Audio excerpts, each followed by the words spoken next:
Ici, joli exercice d'espace vectoriel normé. On regarde l'ensemble des fonctions qui vont de x dans R, qui est un R espace vectoriel, et tu veux déterminer les normes telles que norme de f carré égale la norme de f au carré. Et c'est une jolie application en fait du théorème d'équivalence des normes.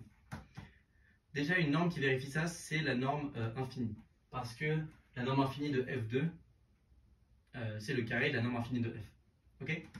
Maintenant, si je prends f dans R de x quelconque, je veux montrer que norme de f, c'est la norme infinie de f. En fait, la seule norme qui vérifie ça, ça va être la norme infinie. Mais c'est logique parce que quand tu regardes f carré, ça va accentuer le côté... Enfin, ça va ajouter des inégalités, ça va creuser l'écart entre la plus grande valeur de f et la plus petite. Alors que si je regarde la norme de f au carré, certes la norme est au carré, mais f, les écarts entre la plus grande valeur et la plus petite valeur n'ont pas été creusés, autant que dans n f carré. Donc la preuve, ça va être juste d'itérer ça, d'utiliser le théorème d'équivalence des normes et de voir ce qui se passe.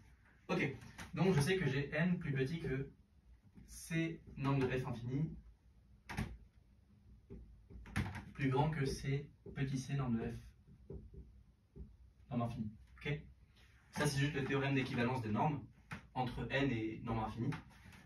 Donc j'ai que norme de f puissance 2 puissance n plus petit que... Je vais supposer que la norme infinie de f est égale à 1 sans perte de généralité. C'est plus petit que c et c'est plus grand que petit c. Ok?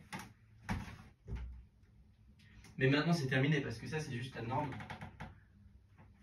Ça c'est juste la norme de f de 2 puissance n.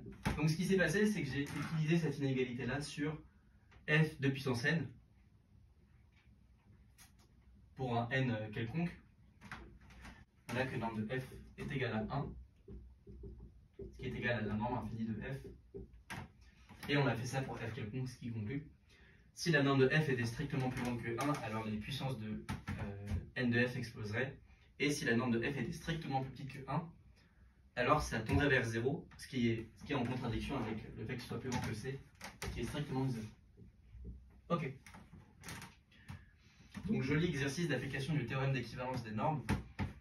En fait, moralement, le théorème d'équivalence des normes, il donne un contrôle qui est plus ou moins linéaire. Parce qu'une norme, c'est sous-additif. Et donc, c'est un truc qui est plutôt lent à bouger, alors que là, on a quelque chose qui est exponentiel. Donc, c'est que forcément, en jouant sur un contrôle et en itérant, ça va bien se passer.